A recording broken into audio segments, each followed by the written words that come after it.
Ready start. प्रिय महाशय, रात्रीच्या माध्यमिक शाळांबाबत नवीन अनुदान पद्धतीमुळे काही अडचणी उपस्थित झाल्या असल्यामुळे नवीन अनुदान पद्धती अगर जुनी अनुदान पद्धती यापैकी शाळांनी आपापल्या सोयीच्या दृष्टीने कोणती पद्धती निवडावयाची हे ठरविण्याचा अधिकार शाळा चालकांना देण्याचा विचार चालू आहे, असे आपणास यापूर्वी कळविण्यात आले आहेच. त्या अनुषंगाने हा खुलासा करण्यात येत आहे.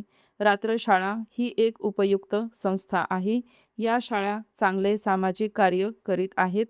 काही अडचणींमुळे ज्या मुलांना योग्य काळी शिक्षण घेता आले नाही, अशा मुलांना शिक्षणाची दारे खुली करून त्यांचे भावी जीवन उज्ज्वल करण्याच्या दृष्टीने या शाळांनी चालविलेले काम म्हणजे एक मोठी समाजसेवा आहे.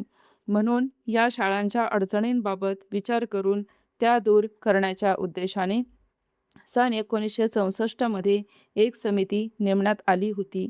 त्या समितीने या शाळांच्या सर्व अडचणींचा तपशीलवार व सहानुभूतीपूर्वक विचार करून ज्या शिफारशी केल्या त्या शासनाने बहुंशी स्वीकारल्या आहेत.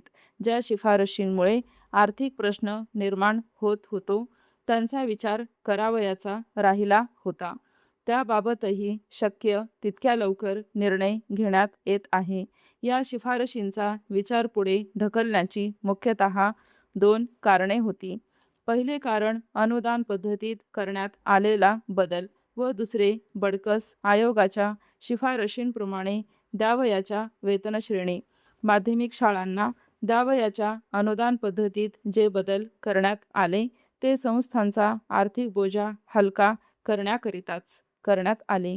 किंबहुना या सर्व बदलांमुळे बराचसा बोजा शासनानेच उचलला आहे. तथापि रात्रशाळांना ही अनुदान पद्धती जाचक ठरत आहे, असे शासनाच्या निदर्शनास आणण्यात आले व म्हणूनच या शाळांना जरूर त्या सवलती देण्यात येतील, असे शासनाने आश्वासन दिले होते. परंतु प्रत्यक्ष पाहणीकरता असे दिसून आले की नवीन अनुदान पद्धतीमुळे बहुतेक शाळांचे नुकसान होत नाही.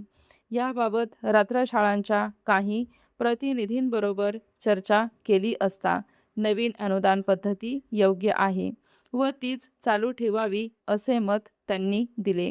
नवीन पद्धती सदोष नाही, परंतु काही बाबतींत अडचणी येत असून त्यांचा विचार व्हावा म्हणून त्यांनी जे मुद्दे पुढे मांडले त्याबाबत शासनाचे धोरण पुढीलप्रमाणे स्पष्ट करण्यात येत आहे.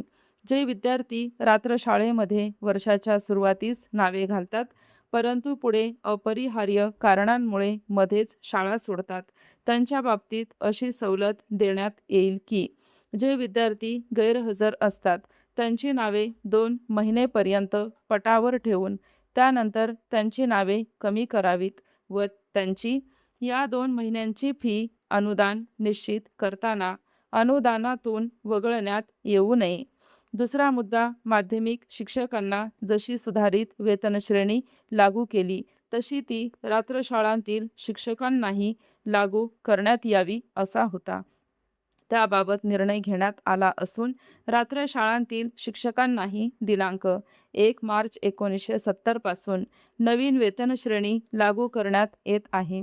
शासनाला विश्वास वाटतो की शासनाच्या उपरोक्त निर्णयांमुळे रात्रशाळांच्या अडचणी बऱ्याच प्रमाणात दूर होतील. स्टॉप.